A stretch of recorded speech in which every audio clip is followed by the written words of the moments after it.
Good morning. I'm on my way down to Gibbs Garden this morning in Ball Ground, Georgia. It's about 20 minutes or so from my house. A storm came through in the middle of the night, drenched everything, left raindrops and everything. It's still overcast, so I felt it'd be a great morning to go ahead, go down, try to photograph some of the water lilies. Nice overcast skies, give me low contrast. Got circular polarizers on the gear. Everything's the perfect condition, so we're going to get down there and we're going to photograph some water lilies this morning. So I'm really looking forward to it. So I'm at Gibbs Garden this morning in Ball Ground, Georgia. Such a great place. Mr. Gibb designed this place. He bought, it's over 225 acres now. Purchased it, built a private garden, then a couple years ago opened it up to the public. And I tell you, it's just been a beautiful, beautiful place for me to come and get away. I'm fortunate enough that Mr. Gibb allows me to be one of his official photographers and come down and I photograph his water lilies and the daffodils in the spring. It's just a great place, just a great place for the Atlanta photographers and photographers that come in to visit the place. You know, the city of Atlanta can come up here. Ball Ground's located about 45 minutes above Atlanta. Just a super place. He's even got a replica built of Monet's bridge back there. You can barely see it. Trying to get it into the frame for you. But this morning I'm going to photograph water lilies. It's a hot, muggy day just walking from the car to here. Feels like it's 120% humidity and you know, good 80 degrees. I know it's a lot less than both, but it's muggy. Beautiful day to photograph the water lilies. We've had some rain last night that came in. Just really coated everything, washed away a lot of dust. So I'm really looking forward to getting out here.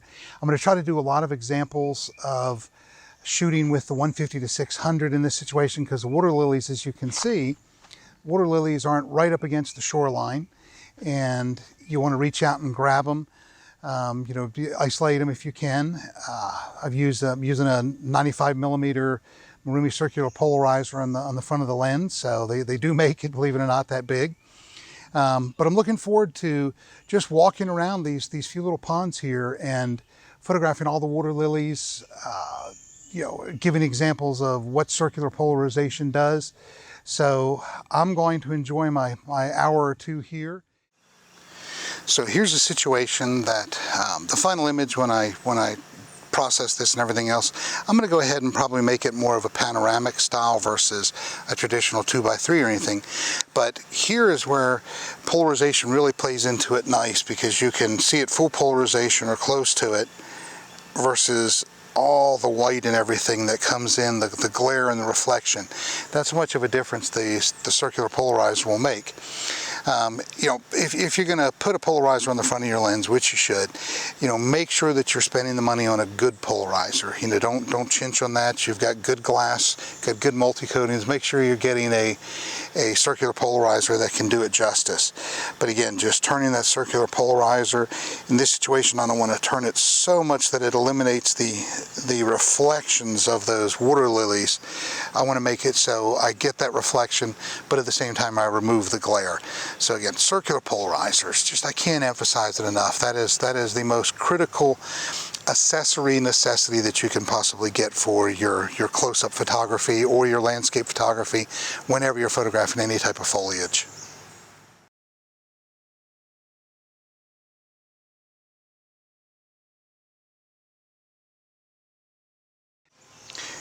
Here's just an incredible example of the polarization that I've been trying to explain. It's direct light overhead, you know, diffused through the cloud. Everything is just shining. But then when you apply that polarization, you know, it really just knocks everything off there.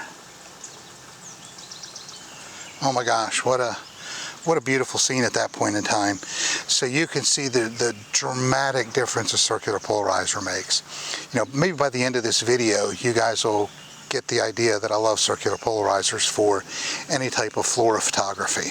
So anyhow, enjoy.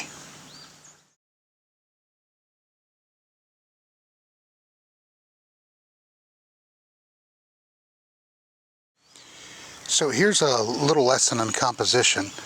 You know, they talk about rule of thirds and everything else, and the rule of thirds works when you've got the right situation. It's just a general guideline. I tend to photograph what looks good to me. I compose my image to what looks good. In this situation, I really like focusing on that flower in the lower right. It carries me over to the left and it carries me to the background. So I have good movement all the way through the frame. So what I'm doing is I'm creating a visual tension or imbalance by spreading everything out and making the viewer search from spot to spot, because when you do a symmetrical composition, which is bullseye, everything leads you right to the middle, and it's just too easy to get sucked into that one position and then just leave it there. So get your viewer interested, intrigue the viewer, try to get them to follow through the frame to do whatever you're doing. And I can't say enough about how great Gibbs Garden is to have all this beautiful stuff so close that photographers can come in, and as long as they're polite and not, you know, in the way of everybody, they allow you to photograph, you know, all these beautiful flowers they've got here, the beautiful gardens. You know, Ball Ground, Georgia, just less than an hour above Atlanta, so everybody can get here. Just a super place. I strongly encourage you, if you live in the area, to come up and support, you know, this place, because it's just phenomenal. And Mr. Gibb is one of the nicest men you'll meet in the world, so definitely put your support to Gibbs Garden if you can.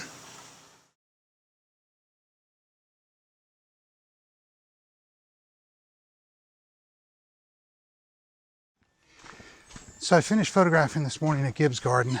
Only spent about an hour and a half here. Just a beautiful morning. It's so great to get away and be able to come down here just 20 minutes from my house and be able to photograph in such a beautiful place. Again,